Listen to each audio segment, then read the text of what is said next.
get everybody? Oh, give me extra sweat here. Okay, so whenever you're ready there, well. Buffy! Get a Buffy there. Stop it. Okay. Wanna ask?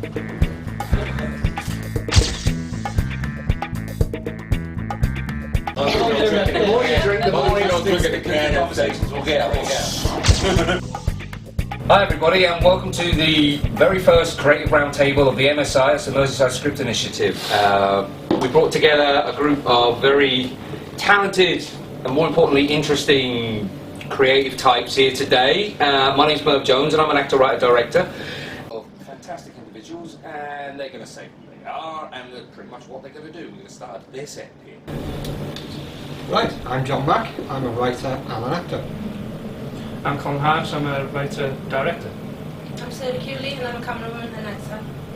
I'm Matt Shield, I'm a writer-director. I'm Faye Draper and I'm an actor and director. I'm Sage Johnson Lynch and I'm a writer, producer, director. I'm Helen Quinn and I'm a makeup artist. I'm Noel Ross, and I'm an actor. There you go. It should get paid, and so I don't draw any distinction between actor, director, or writer. You know, if you've had a hand in it, you should get money out of it. But I think the question that may have asked, this is all about low-budget independent film. Yeah. We're not in that. Yeah, phase, that's Which actually, Well, I mean, I'm really that's the point. No, nobody's getting paid. Exactly, that is the point. Why So not? that is the, we do this Why not? because you will get yourself. Why not? Because there's no money. Well, that's the. I mean, that is the. That is the. No, but we're all That's the trying to crux get of to it, that but next it- level but it- where the money is, where the money's rattling down, and we're all. Why is there no money? That's why it's independent. No budget filmmakers. Yeah, but hold on for a second. No, that's wait. defining it, so- Yeah, but wait. Hold on for a second before it gets into like a pussy contest. And it will. But like, yeah, exactly. But we have to look at what money, how money is represented here, because the currency is the product. Yeah. And I think that's what Colin is trying to say is that by having the footage, that's your currency. So when you talk about money, yes, it's not greenbacks. No, It actually, doesn't buy that's you what I'm food. trying to say. I think that's what we're both trying. Okay, that's what you both were saying, but you're saying All it right, like okay, that. okay. So it's about the product. So as long as you're working on something and somebody trusts your acting ability to be in their film, to present yourself in a way that I've done this character and I did this character. You know, like, cause like, you know, we did like some of the same type of characters, you know, and like some of the stuff when we were doing radio dramas and everything. But then what I also saw was something different. And then like, you know, like say like in the 0151 where I asked you to play more sensitive. You know, so on that one hand is that recognizing your skill as an actor, instead of saying, hey, he's a one-trick pony, I'm like, this guy's got real good raw talent where it could actually be changed into a different direction. And in that aspect is that is where you're working with somebody long enough and you can see that. So that currency is important. So that way, oh, I've now done another free job, but I've done a free job that actually shows a different aspect. Okay, I'm just conscious we're getting slightly off topic with this. Well, I'm going to rephrase the question then. This one's actually aimed squarely at the directors. Now, without the money that's your disposal that would be ideal, and I'm not talking the tens of millions or whatever, but the ridiculous budgets that Hollywood seems to be churning out, and it's not getting any better. How do you feel affects your creativity and the decisions that you make? Well, for me, it's linking it to the previous question. It is a double-edged sword. We do get paid in experience and not in money, but as directors and writers in this independent age, we do have to look at monetarising what we do. Mm-hmm. We do have the freedom that Hollywood doesn't, because we don't make films by consensus.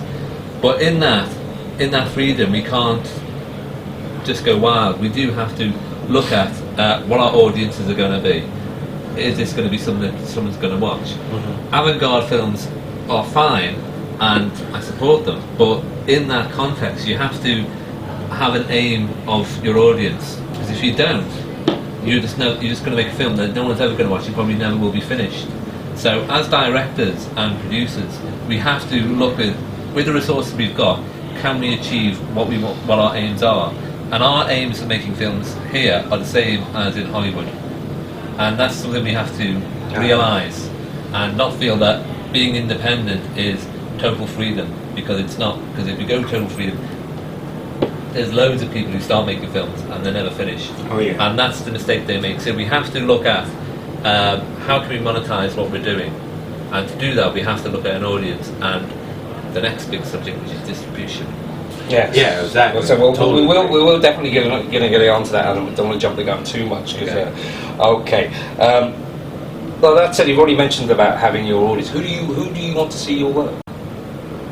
Who ideally would you like to see your work beyond your peers? The guy who plays the cardboard guitar and People with money. I'm lost my words. What's your audience? No, seriously, I mean, in a sense, that, you know, we want to go beyond the fact that, you know, we show this to our mothers and they go, oh, aren't we proud? My son's made it, or daughter's made it. You start making films for everyone to see. You want as many people as you possibly can to see your film. Absolutely. Not just for yourself. You want. You know, I want people to see Noel in a film. Yeah. Okay, well, fair enough. Well, as far as audience is concerned, you know, to me, I've learned, like, you know, a very long time ago, it's like the people I want to see the films and stuff that I make are people I don't know. Because what happens is that the people who you know are your worst critics. You know, they're judging you by everything except for the actual product. And the way I actually learned that was like when the birth of YouTube. You know, like I used to, like, you know, I had a guerrilla team, you know, several years ago. We would make like a film a week, a film a month, and you know, we would show it around to our friends and family and everything like that. And you get the various, you know, comments. You worked on like 1 or 2 of those things, and everything like that. But it would be like, good, whatever, indifferent. But when I started putting those films on YouTube, most of my films are like over thousands of hits. I got one particular film that's got like 100,000 hits on it. So it's more than my family and friends watching it. Yeah. So where my family and friends will go, yeah, you're like, not as good as you think you are. Somebody thinks so. I've never. You know what I To be mean? honest, And if, you know what I to mean? be And honest, if- they owe you nothing. Exactly, is what I'm trying to say. Exactly. But family and friends, I don't want them. And I want everyone to see it. I want everyone to see it beyond my mother. But that's what the great thing about social media, and that's where we're moving into this digital age right now, is that let like random people who you don't know, who have no concern of you or no judgment, have them watch the work, and then you know that the work is truly judged by the work itself. Yeah, I prefer them to see it, because everyone I know always takes the piss out of me. Exactly. Oh yeah. And we're doing right now. Well, Chase, you just actually brought up an interesting thing there. I mean, with the rise of social media and YouTube, etc., and people are, they're putting their works going straight onto the internet, etc. They're bypassing other, traditional sort of viewing things. How do people feel about that, though? Because, I mean, on a personal level, I mean, I love cinema, and I like the idea of it being a sharing collective experience, and it is rapidly crumbling away. Ideally, we'd love all our works to be shown in the biggest screens possible, but how would you like that, Matt? Yeah, I think it's, the great thing about cinema is everyone can go to it, and people of all ages, religions, sectors will all enjoy the same film.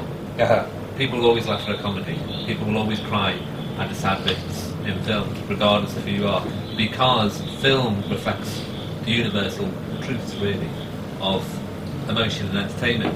And that's what people go to the cinema for, to have a collective experience of an emotional experience. I mean, one of my big bugbears in this day and age, and it makes me sound like a Luddite or something, is the idea of watching a film on a phone.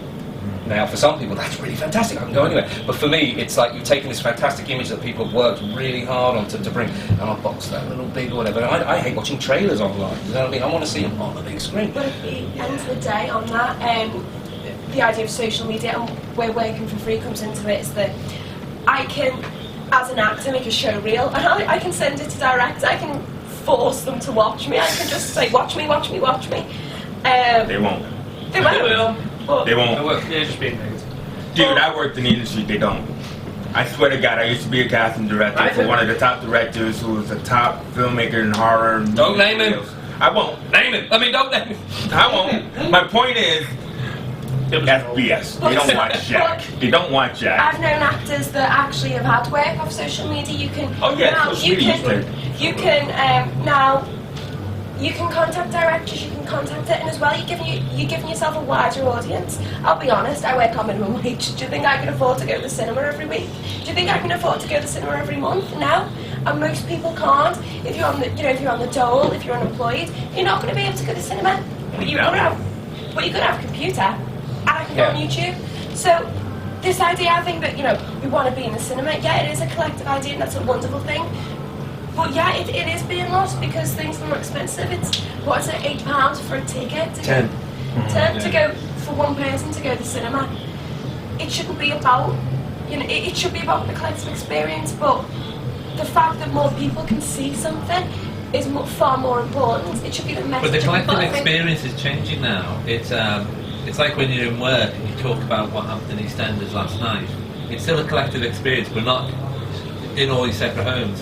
And now that we're watching TV and films on a small screen, we as filmmakers need to be aware of that. And rather than reject it, we go, right, my audience is going to be watching this on a YouTube channel, so I've got to make something which is suitable for that. Lawrence of Arabia would look awful on a mobile phone. So you're not going to make those big epics on a mobile phone, so you've got to know that. It's going to be much more intimate.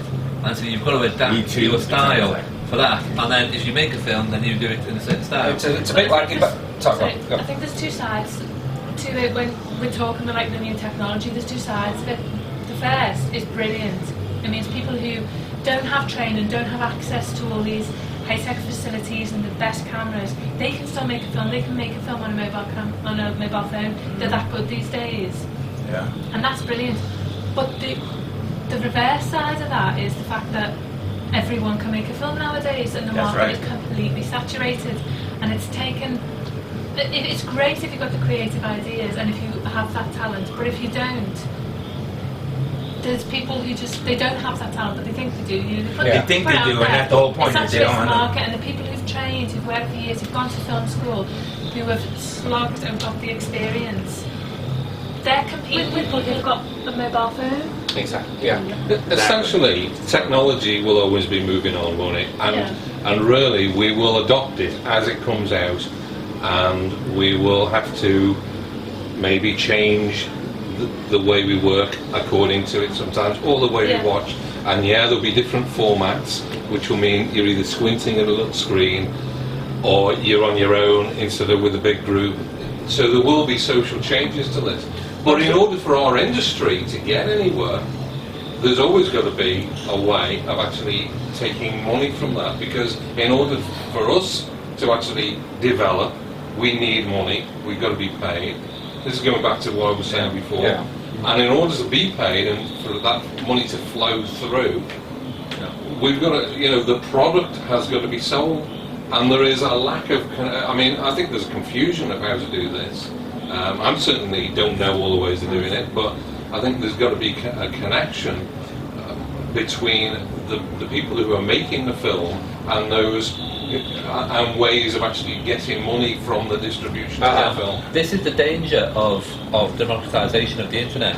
We can all make movies, and everyone who will watch this film can make movies, but they don't have the wherewithal to develop themselves. And the problem is you will have a YouTube saturation where something like 24 hours of films uploaded on YouTube every hour.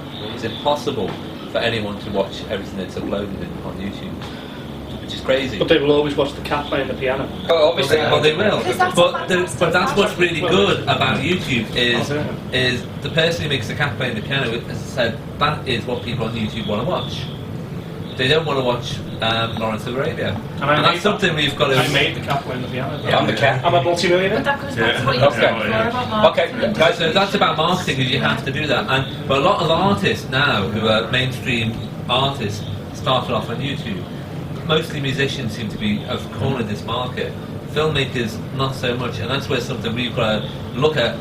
Who has been successful on YouTube and taken that step into the mainstream? Well, and this is one of how you... and on that bombshell...